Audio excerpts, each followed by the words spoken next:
dos grandes misterios dominan nuestras vidas: el dinero y el amor. ¿Qué es el amor? Es una cuestión que ha sido largamente explorada en libros, en canciones, en películas y en televisión. Pero no se puede decir lo mismo sobre la cuestión de qué es el dinero.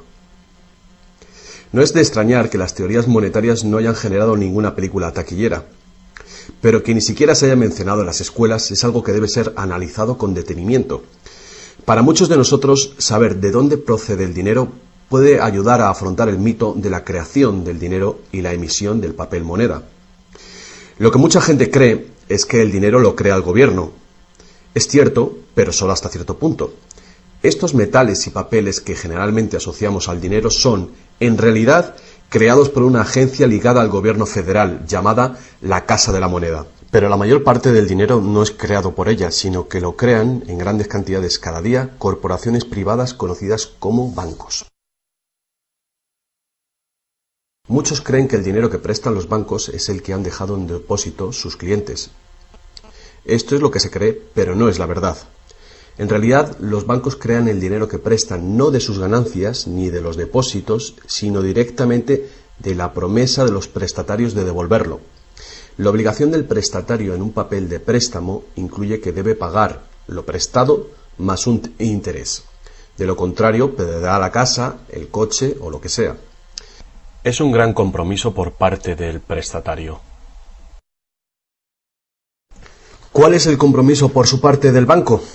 El banco solo inventa dinero que no posee y lo escribe en la cuenta del prestatario. ¿Suena raro? Pero así es. Para demostrar cómo este milagro de la banca moderna llegó a existir, atiende a esta sencilla historia. Es el cuento de los Goldsmith. Hace un tiempo, casi cualquier cosa se utilizaba como dinero. Tan solo tenía que ser portable y suficiente gente tenía que tener fe en que después se podría intercambiar por cosas que todo el mundo valorara, como comida, ropa, ollas, conchas, piedras preciosas, semillas de coco, bonitas piedras e incluso plumas. Todas ellas fueron utilizadas como dinero. El oro y la plata eran atractivas, ligeras y fáciles de llevar, así que algunas culturas se especializaron en trabajar estos materiales. Los trabajadores del oro, los Goldsmith, recuerda este nombre, lo pudieron convertir fácilmente en monedas, estandarizando las unidades de oro en función de su peso y de la pureza, hasta certificarlas. Para proteger su oro, los Goldsmith necesitaban una caja fuerte, y pronto sus vecinos llegaron a su casa para pedirles que les alquilaran un espacio donde guardar su dinero y sus joyas. Al poco, los Goldsmith acabaron alquilando cada estantería de su caja fuerte y cada pequeña cantidad de dinero depositada se convirtió en dinero en sus manos. El tiempo pasó y los Goldsmith hicieron una inteligente observación. Los depositantes raramente volvían a recuperar físicamente su oro, y nunca todos a la vez. Esto se debía a que usaban los cheques de los Goldsmith para comprar en el mercado como si fuera el propio oro. Este dinero de papel era mucho más eficaz que las pesadas monedas, y la cantidad podía ser simplemente escrita en lugar de la laboriosa una por una de las monedas para cada transacción. Mientras tanto, los Goldsmith crearon otro negocio. Prestaban su oro introduciendo un interés. Al tiempo que su papel moneda empezaba a ser aceptado, los prestatarios comenzaron a pedir sus préstamos en forma de estos cheques en lugar del metal. Su industria se expandió mientras más y más gente les pedía guardar su oro, lo que dio a los Goldsmith una idea todavía mejor. Sabía que muy pocos de sus depositantes sacaban su oro alguna vez, así que los Goldsmith pensaron que también podrían escribir más cheques ahora en función de los cheques del oro que habían dejado los depositantes en su cámara, además del oro de los depositantes que guardaban propiamente. Así, con tal de que devolviese el oro a los depositantes que lo desearan recuperar, nadie se daría cuenta del truco. Lo que no se sabe, no se siente. Y los Goldsmith, ahora más banqueros que artesanos, hicieron un mayor negocio del que podrían haber hecho prestando únicamente su propio dinero. Durante años se hicieron un beneficio secreto fabuloso, con los intereses de los depósitos de todos sus vecinos. Pero ahora que se había hecho una prominente figura en el pueblo, se levantaron sospechas de que estaba gastando el dinero de sus depositantes y amenazaron con sacar todo su oro si Goldsmith no explicaba su repentina riqueza. Al contrario de lo que se podría pensar, esto no afectó a su fortuna. A pesar de la duplicidad patente de su truco, su idea funcionó porque los depositantes no perdieron nada de su oro. Estaba seguro en la cámara de Goldsmith. En vez de sacar su oro, los depositantes acordaron que Goldsmith, ahora convertido en su banquero, debía compartir la fortuna que habían contribuido a crear, otorgándoles un interés por su oro. Esto fue el comienzo de la banca. El banquero pagaba un pequeño interés por el depósito del dinero de otra gente que después prestaba a un interés mayor. La diferencia cubría los costes de operación del banquero y su beneficio. La lógica del sistema parecía sencilla y cubría la necesidad de las personas de crédito. Pero esta no es la manera en la que trabaja la banca hoy en día. El banquero Goldsmith no estaba del todo contento con lo que ganaba, después de descontar el interés que pagaba a los depositantes, y la demanda de crédito crecía con fuerza, mientras los europeos se expandían por América. Sus préstamos estaban limitados por la cantidad de oro que permanecía en su caja. Ahí es cuando tuvo una idea todavía mejor. Como nadie sino él sabía cuánto oro había en la caja, podía hacer cheques sobre dinero que ni siquiera existía. Como los prestatarios no iban a retirar su oro con sus cheques al mismo tiempo, ¿cómo iba alguien a darse cuenta de este truco? Esta nueva cara del negocio funcionó muy bien, y el banquero se hizo inmensamente rico con los intereses de un oro que ni siquiera existía. La idea de que el banquero creaba dinero de la nada era demasiado extraordinaria para creerla.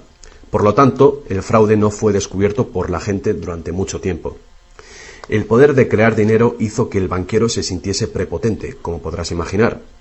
Pero con el tiempo, la cantidad de los préstamos del banquero y su escandalosa riqueza hizo que una vez más se levantara sospechas. Algunos clientes empezaron a reclamar su oro en lugar de la representación en papel.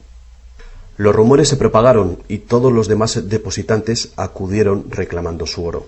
El juego se acabó. La marea de propietarios de cheques intentando recuperar su oro creó largas colas, y el banquero no tenía oro y plata suficiente para devolver a sus legítimos propietarios. Esto se llama el pánico de los ahorradores, y es lo que todo banquero teme que suceda. Este fenómeno puede suceder en un determinado banco, pero afecta a la confianza del público en todos los demás banqueros. Todo hubiera sido mucho más fácil si, antes que nada, se hubiera prohibido la creación del dinero desde la nada. Pero las grandes cantidades de crédito eran esenciales para la expansión de los países europeos. Así que, en lugar de prohibir esta práctica, fue legalizada y regulada. Así que los banqueros acordaron poner límites a la cantidad de dinero fraccionado que pudieran hacer. El límite sería mucho mayor que el verdadero valor del oro y plata depositados. Lo normal era $9 artificiales por $1 en oro, es decir, real. Estas disposiciones fueron controladas mediante inspecciones por sorpresa. También se acordó que, en caso de un crack financiero, los bancos centrales apoyarían a los locales con inyecciones de dinero en oro. Solo si cracks en diferentes bancos al mismo tiempo se produjeran y la burbuja de créditos del Banco Central explotara, el sistema podría hacerse añicos y destruirse.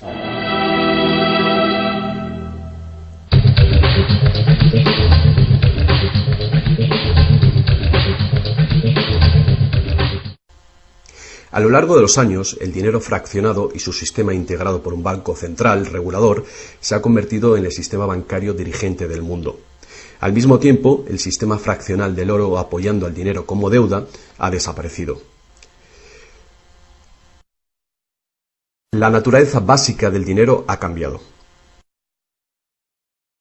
En el pasado, el billete de dólar era un recibo que te permitía cambiarlo por una cantidad de oro o plata determinadas. Ahora, un billete o dólar digital solo puede ser cambiado por otro billete o dólar digital. En el pasado, el crédito creado por los bancos privados solo existía en la forma de billetes de banco que la gente podía rehusar, como ahora se pueden rehusar otros cheques privados. En el presente, el crédito creado por bancos privados está legalmente aprobado que se convierta por dinero de flujo legal, es decir, los dólares, euros o libras que usualmente creemos que es dinero. El dinero de confianza, es decir, el fiat money, es dinero creado por decreto del gobierno, y la ley afirma que el público debe aceptar este dinero para todo tipo de deudas, o si no, los tribunales no considerarán la obligación de pagar esa deuda. Así que ahora la cuestión es, si tanto los bancos como los gobiernos pueden crear dinero, entonces, ¿cuánto dinero existe? Antes, la cantidad total de dinero en existencia estaba limitada por la cantidad y cualidad física de esa cosa usada como dinero. Por ejemplo, para crear dinero en oro o en plata, se debía extraer una cierta cantidad de estos metales de las minas. En el presente, el dinero es literalmente creado como deuda. Se crea nuevo dinero cada vez que una persona toma un préstamo de un banco. Como resultado, el montante total del dinero que puede ser creado solo tiene un límite: el nivel total de la deuda.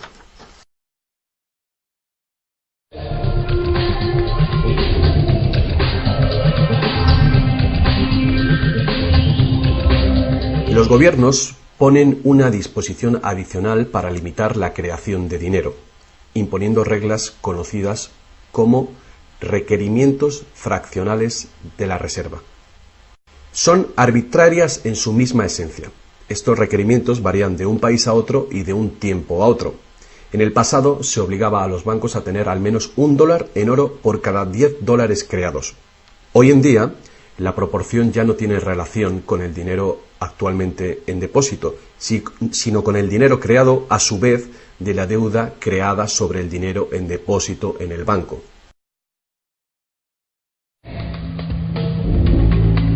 Actualmente, las reservas de un banco consisten de dos cosas: la cantidad del dinero del Estado o equivalente más la cantidad existente de dinero deuda que el banco tiene en depósito. Para ilustrar esto de una manera simple, imaginemos que ha abierto un banco nuevo y todavía no tiene depósitos. Los inversores en este banco han hecho un depósito de $1.111,12. Este es el dinero existente en el Banco Central, que llamaremos principal. La proporción de dinero en reserva es de 9:1. Paso 1. Las puertas se abren y el banco da la bienvenida a su primer cliente. Necesita $10.000 para comprar un coche. Con la proporción de 9:1, el nuevo banco necesita que el Banco Central le permita crear 9 veces esa cantidad, o $10.000, desde la base de la deuda contraída por la solicitud de préstamo del cliente. Esos $10.000 no se sacan de ningún lado. Es nuevo dinero simplemente tecleado en un ordenador como crédito del banco en la cuenta del cliente. El cliente tiene que firmar ese crédito para conseguir el dinero para comprarse el coche. Paso 2. El vendedor entonces deposita estos 10.000 nuevos dólares creados en el banco. Al contrario que el dinero creado por el gobierno, depositado en el Banco Central, este nuevo dinero creado por el crédito no puede ser multiplicado por la proporción de la reserva. En lugar de ello, es dividido por el ratio de la reserva, en una proporción de 9:1. Un nuevo préstamo de $9.000 puede ser creado sobre la base del depósito de $10.000. Si esos $9.000 son depositados por una tercera persona en el mismo banco que lo creó en uno diferente, se convierte en una base legal para un tercer asunto de crédito bancario, esta vez por la cantidad de $8.100. Al igual que con las muñecas rusas, cada nivel contiene un pequeño dólar dentro de otro pequeño dólar. Cada depósito contiene el potencial para otro pequeño crédito en una infinita serie decreciente. Si el dinero del préstamo creado no es depositado en el banco, el proceso se detiene. Esta es la parte impredecible del mecanismo de creación de dinero basado en la deuda. Pero lo más probable es que el nuevo dinero creado en cada paso será depositado en el banco, y el proceso de la proporción de reserva de dinero se repetirá una y otra vez hasta que los $100.000 de nuevo dinero se hayan creado dentro del sistema bancario. Todo este nuevo dinero se habrá creado enteramente desde la deuda, y el proceso entero habrá sido autorizado legalmente por el depósito inicial de $1.111,12 que todavía permanecerán en el Banco Central. Lo que resulta más ingenioso de este sistema es que los libros de contabilidad de cada banco en la cadena deben mostrar que tiene un 10% más de depósitos que de préstamos. Esto da a los bancos el incentivo de adquirir depósitos para poder hacer préstamos, apoyando la impresión común pero falsa de que los préstamos proceden de los depósitos. A menos que los sucesivos préstamos estén depositados en el mismo banco, no se podrá decir que algún banco en particular haya pasado su límite inicial de 9-1 creando deuda de la nada. De cualquier manera, el sistema bancario es un círculo cerrado. El crédito bancario que crea un banco se convierte en el depósito en otro y viceversa. En un hipotético mundo de perfectos intercambios, el efecto último sería exactamente el mismo que si todo el proceso tuviera lugar en un solo banco. Esto es, el depósito en reserva inicial de $1.111,12 permite recolectar intereses por valor de más de $100.000 que el banco nunca ha tenido.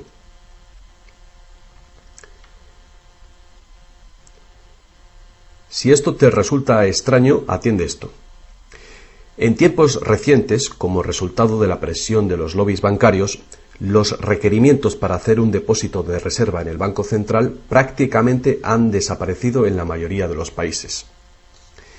Y las proporciones de reserva pueden ser más altas que 9-1.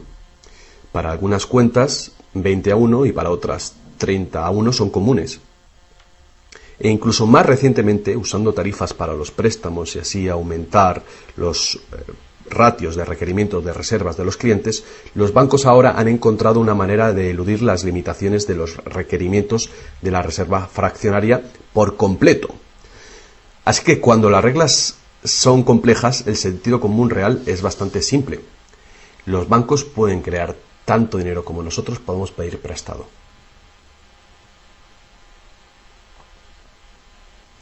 A pesar del interminable proceso de creación de dinero que hemos visto, tan solo alrededor de un 5% es el tipo de dinero creado por la Casa de la Moneda de entre todo el dinero que hay en circulación. Más del 95% de todo el dinero en el mercado hoy ha sido creado por alguien firmando una solicitud de endeudamiento con un banco. Y lo que es más, este dinero bancario de crédito es creado y destruido en grandes cantidades cada día, según se conceden nuevos préstamos y los viejos son pagados.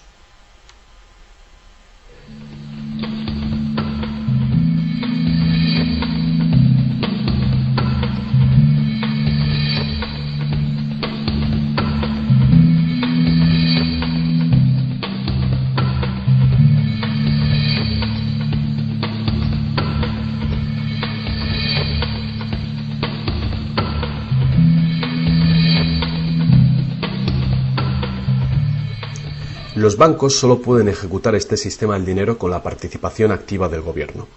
Primero, porque los gobiernos emiten leyes de divisas para hacer legal la moneda de confianza nacional, el fiat money. Segundo, porque los gobiernos permiten créditos privados para que sean pagados en esta moneda de curso legal. Y tercero, porque los tribunales estatales dan vigor a las deudas.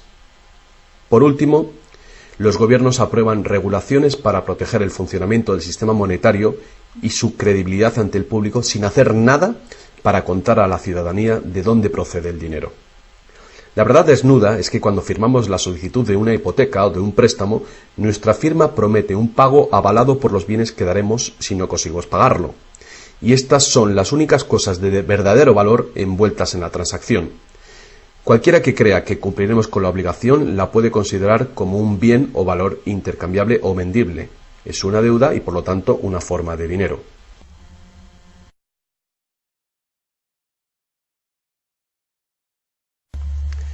Es el dinero que el prestatario intercambia por lo que el banquero llama préstamo. Así que un préstamo en el mundo real quiere decir que el prestamista debe tener algo que prestar. Si tú necesitas un martillo, prestarte la promesa de un martillo que no existe no te va a servir para nada. Pero en el artificial mundo del dinero, un banco promete prestar un dinero que no tiene y se le permite que sea aceptado como dinero. Y nosotros lo aceptamos así.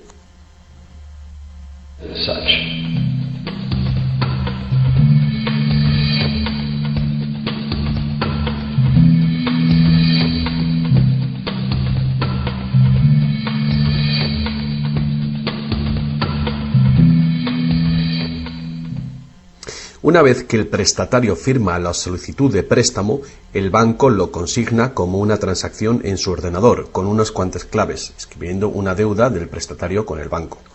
Desde el punto de vista del cliente, se convierte en un préstamo de dinero en su cuenta, porque el gobierno permite que esta deuda del banco con el cliente se convierta en dinero gubernamental de confianza, el fiat money, que todo el mundo tiene que aceptar como dinero. Otra vez, la verdad básica es muy sencilla. Sin el documento que el prestatario firma, el banquero no tendría nada que prestar. ¿Alguna vez te has preguntado cómo todas las instituciones, el gobierno, las corporaciones, los pequeños negocios, las familias, pueden estar todos en deuda al mismo tiempo y por esas cantidades tan astronómicas? ¿Alguna vez te has preguntado cómo puede haber tanto dinero al mismo tiempo para prestar? Bien, ahora ya lo sabes. No lo hay. Los bancos no prestan dinero, simplemente lo crean de las deudas, y esa deuda es potencialmente ilimitada, tanto como la emisión de moneda. Y la situación opuesta también es verdadera. ¿No es asombroso que a pesar de la increíble riqueza de recursos, de innovaciones y productividad que nos rodean, casi todos, desde los gobiernos hasta las compañías y los individuos, estén en graves deudas con los banqueros? Si la gente se parara a pensar cómo esto puede suceder, ¿cómo puede ser que la gente que produce la verdadera riqueza en el mundo estén en deuda con aquellos que únicamente prestan el dinero que representa la riqueza? Todavía más alucinante es que una vez que te das cuenta de que el dinero en realidad es deuda, nos damos cuenta de que si no hubiera deuda, no habría dinero.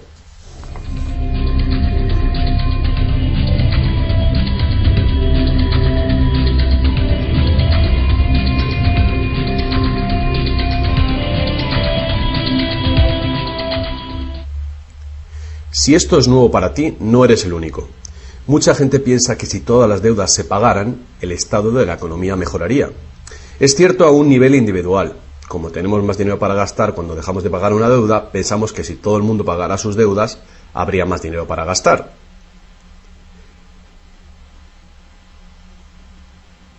Pero la verdad es justamente la contraria. No habría dinero de ningún tipo. Así es. Somos totalmente dependientes de renovar continuamente el nivel de crédito bancario para que haya dinero en existencia. Sin préstamos no hay dinero, que fue justamente lo que pasó durante la Gran Depresión en Estados Unidos. El suministro de dinero se cortó drásticamente, al tiempo que los suministros de préstamos se cortaban.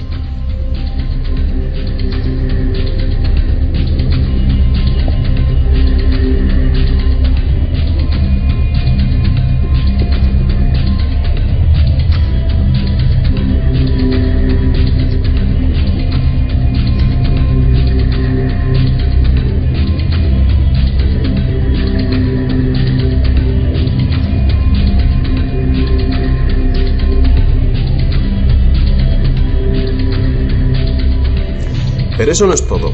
Los bancos solo crean la cantidad del dinero principal. No crean el dinero con el que pagar los intereses. ¿De dónde se supone que viene todo este dinero? El único lugar del cual los prestatarios pueden obtener el dinero para pagar los intereses es del total del dinero que hay en circulación. Pero resulta que casi todo ese dinero general ha sido creado de la misma manera. Es decir, como crédito bancario que tiene que ser pagado con más dinero de aquel con el que fue creado. Así que por todas partes hay prestatarios en la misma situación, intentando obtener el dinero para pagar tanto el dinero principal como el interés. Desde un fondo original, la piscina, que solo tiene dinero principal, es claramente imposible para cada uno pagar el dinero principal más los intereses, porque el dinero del interés no existe. Esto se puede expresar con una simple ecuación matemática. El gran problema aquí es que en caso de préstamos de largo plazo como hipotecas y deuda pública, el interés total excede mucho al dinero principal. Así que, a menos que un montón de nuevo dinero sea creado para pagar los intereses, es decir, un gran número de nuevas hipotecas, no podrá funcionar la economía. Para mantener una sociedad que funcione, la proporción de cancelaciones de deudas tiene que ser baja. Así que para conseguir esto, más y más dinero deuda tiene que ser creado para satisfacer la demanda de dinero con el fin de servir el interés de la deuda previa. Pero por supuesto, esto hace que el nivel de la deuda sea todavía mayor y que más intereses tengan que ser pagados, resultando en una escalable e imparable espiral de endeudamiento.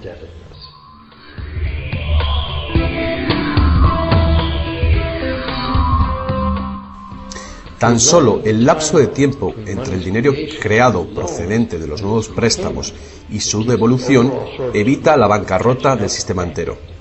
De cualquier manera, el increíble monstruo del crédito que se hace más y más grande necesita que se cree más y más dinero de deuda para alimentar el sistema y cada vez se hace más urgente.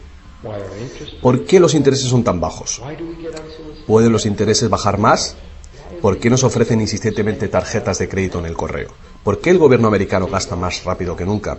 ¿Es posible que el sistema colapse por completo y con él el sistema monetario? Las personas racionales deben preguntarse, ¿se puede sostener esto indefinidamente? ¿No es inevitable el colapso?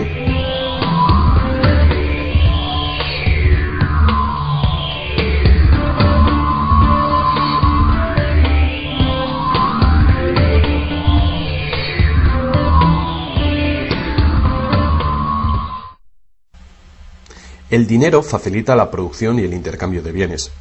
Cuando el suministro de dinero se incrementa, el dinero se convierte progresivamente en menos valioso, a menos que el volumen de intercambios y de suministro de dinero crezcan en la misma proporción.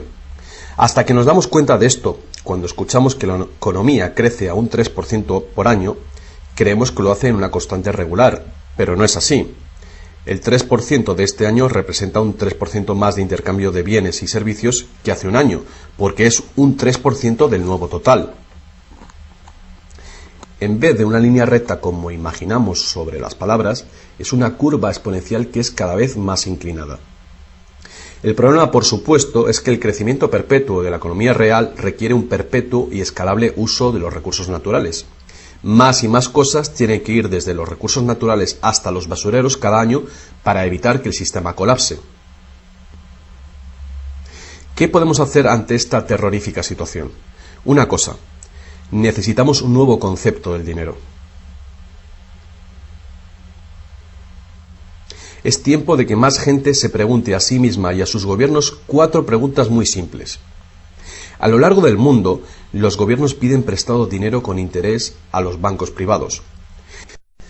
La deuda del gobierno es un componente principal dentro de la deuda total. El pago de esos intereses hace que el gobierno tenga que cargar a los ciudadanos con más impuestos. Ahora que sabemos que los bancos simplemente crean el dinero que prestan y que los gobiernos les han dado el permiso para hacerlo, la primera pregunta es ¿por qué los gobiernos eligen pedir prestado a los bancos privados con interés cuando los propios gobiernos podían crear el dinero que necesitan sin ningún interés ellos mismos? Y la segunda gran cuestión es ¿por qué se crea dinero como deuda? ¿Por qué no se crea dinero que circule permanentemente y que no tenga que ser represtado con intereses para existir? La tercera, ¿cómo puede un sistema monetario funcionar solamente con un crecimiento perpetuo y acelerado y poderse considerar una economía sostenible? ¿No es lógico que el crecimiento perpetuo y acelerado y la sostenibilidad sean incompatibles? Y finalmente, ¿qué es lo que hace que nuestro sistema económico sea tan dependiente del crecimiento perpetuo? ¿Qué es lo que necesitamos crear para que nuestra economía sea sostenible? Hubo un tiempo en el que cargar con interés al préstamo se llamaba usura y era susceptible de severas penas, incluida la muerte. Todas las grandes religiones prohibían la usura. La mayoría de los argumentos contra la práctica de la usura eran morales. Se entendía que la única función legítima del dinero era la de ser un medio de intercambio de bienes y servicios. Cualquier manera de ganar dinero procedente del dinero se consideraba labor de un parásito o de un ladrón. Sin embargo, al tiempo que aumentaban las necesidades de crédito en el comercio, el argumento moral cedió paso al razonamiento de que prestar representa riesgo y pérdida de oportunidad para quien presta, y por lo tanto, cobrar por este coste era justo. Hoy en día, estas ideas parecen triviales.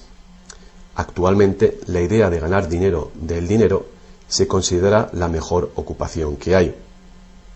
¿Para qué trabajar si tu dinero puede trabajar por ti? Sin embargo, para tener un futuro sostenible, queda claro que el cobro de interés es un problema moral y práctico al mismo tiempo. Imagínate una sociedad y una economía capaces de perdurar siglos porque en lugar de acaparar sus reservas capitales de energía, se autorrestringiera según sus ingresos actuales. Ya no cosecharía más madera que crezca en el mismo periodo. Toda la energía sería renovable, solar, eólica, gravitatoria, magnética, y las demás que se descubran. La sociedad se sostendría dentro de los límites de sus recursos, ya que reutilizaría o reciclaría todo y la población se mantendría. Tal sociedad no podría existir si estuviera dependiente de un sistema monetario que a su vez depende del crecimiento acelerado perpetuo. Tal economía sostenible necesitaría un sistema monetario también capaz de sostenerse sin crecimiento. Digamos que todo el dinero en circulación se representa por este círculo. Además, imaginemos que los prestadores de dinero también tienen dinero verdadero para prestar. Pero si algunas personas dentro del sistema empiezan a prestar dinero cobrando interés por ello, entonces su parte del suministro total del dinero aumentaría. Y si siguen prestando todo el dinero que se devuelva, cobrando siempre interés por ello, ¿cuál sería el inevitable resultado? Ya sea oro, dinero confianza o de deuda, no importa, los prestadores de dinero acabarían con todo el dinero. Y después todos pasaríamos a estar en quiebra y ellos acabarían con toda la propiedad real. Solo si los beneficios de prestar dinero con interés fueran equitativamente distribuidos entre la población, se podría resolver este problema. Fuertes impuestos sobre los beneficios de los bancos podrían posibilitar este equilibrio, pero entonces no habría incentivo para los bancos. Si fuéramos capaces de liberarnos de la situación actual, podríamos imaginar la banca como un servicio social sin ánimo de lucro. Diseminando sus beneficios a la sociedad como un dividendo universal de los ciudadanos, prestando sin cobrar interés alguno.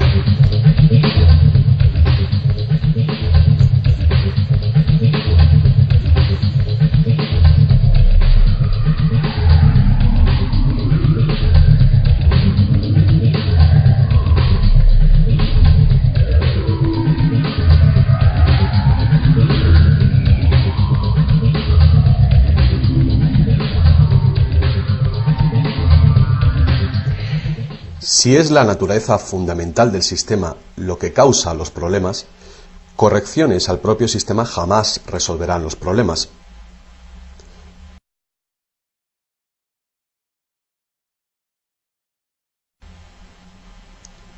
El sistema en sí debe ser reemplazado. Muchos críticos del sistema monetario hacen llamamientos a la vuelta al estándar del oro, insistiendo que el oro tiene una larga historia de confianza. Pero ignoran las muchas trampas que se puede hacer con el oro: limar las monedas, alterar el metal, monopolizar el mercado, todas prácticas habituales en la antigua Roma que contribuyeron a su caída. Algunos defienden la plata por ser más abundante que el oro y así más difícil de monopolizar. Muchos dudan de la idea de volver al uso de los metales preciosos en absoluto. Nadie quiere volver a llevar bultos de monedas para ir de compras. Es cierto que el dinero de papel, el plástico, el digital o más probablemente dinero de identidad biométrica tendría el mismo potencial de crear dinero de crédito sin límite, igual que tenemos ahora. Yendo más allá, si el oro fuera nuevamente la única base legal para el dinero, los que no tengamos oro nos quedaríamos sin dinero. Otros críticos del sistema monetario insisten en que la codicia y la deshonestidad son los principales problemas, y que puede haber un sistema más equitativo que volver al estándar de plata o de oro. Muchos grandes pensadores han sugerido maneras alternativas para crear dinero. Muchos sistemas de intercambio crean dinero como deuda, de la misma manera que hacen los bancos, pero se hace transparentemente y sin cobro de interés.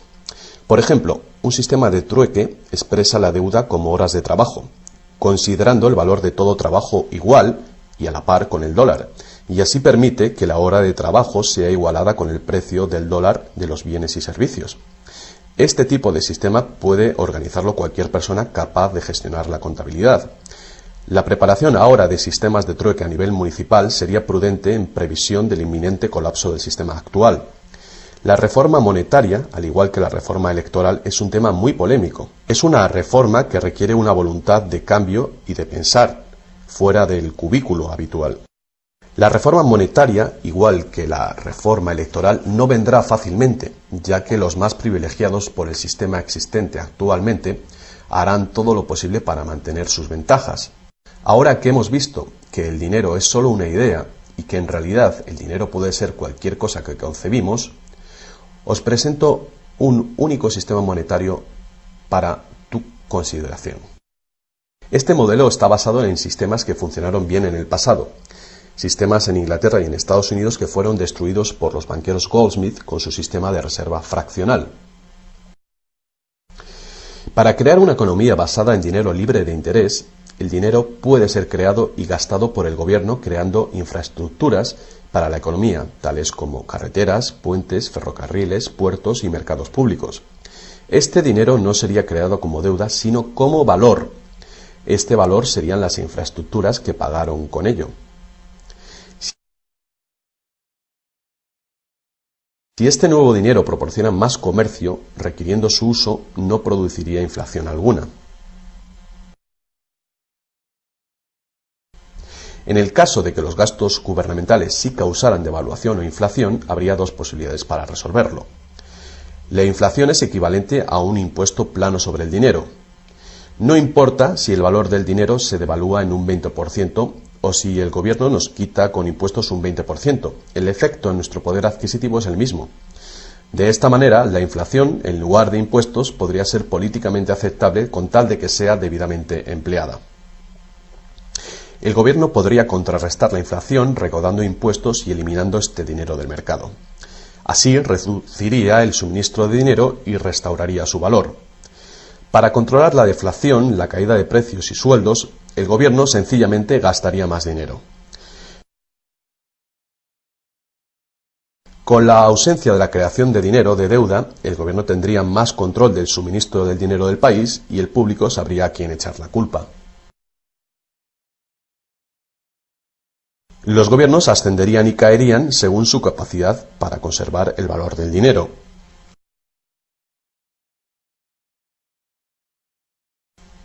El gobierno dependería de los impuestos como ahora, pero los impuestos llegarían mucho más lejos, ya que ninguna parte de ellos se gastaría en pagar intereses a los banqueros. No podría haber ninguna deuda nacional si el gobierno sencillamente creara el dinero que necesita. Nuestro perpetuo servicio a los bancos pagando la deuda dejaría de existir.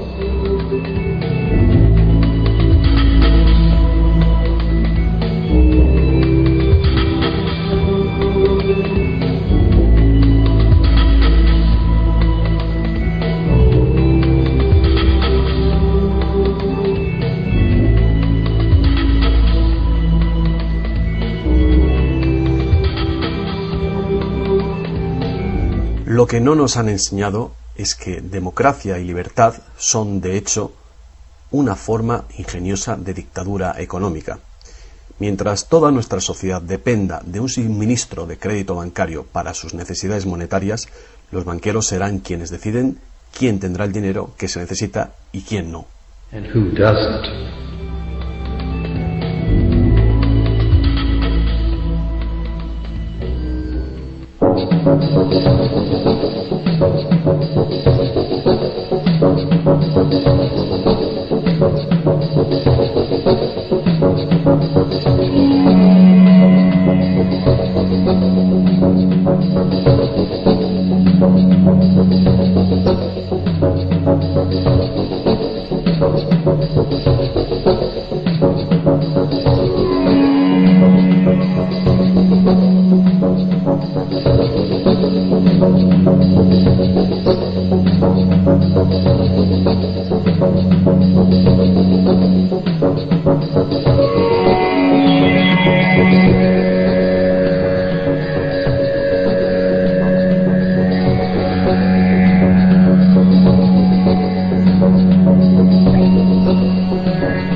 Poca gente hoy en día sabe que la historia de los Estados Unidos ha sido en su mayor parte la lucha por liberarse de los bancos europeos. Esta lucha llegó a su fin en el año 1913, cuando el presidente Wilson ratificó el Acta de la Reserva Federal, permitiendo así al cártel de banqueros internacionales controlar el dinero de Estados Unidos.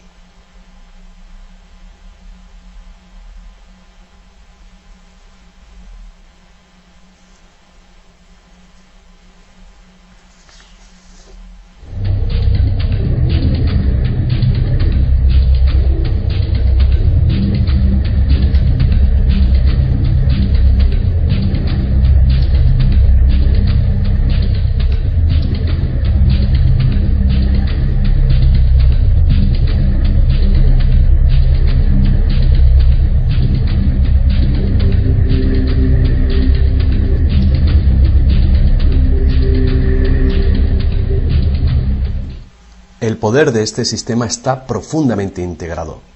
También lo está el silencio del tema entre los medios de información y en la educación. Hace años, un primer ministro canadiense hizo una encuesta entre centenares de personas, no economistas, especialistas altamente formados y personas de a pie. La encuesta reveló que ni un solo encuestado tenía un conocimiento preciso de cómo se crea el dinero. De hecho, descubrió que hasta los empleados bancarios ni siquiera habían contemplado alguna vez el asunto. ¿Y tú? Have you?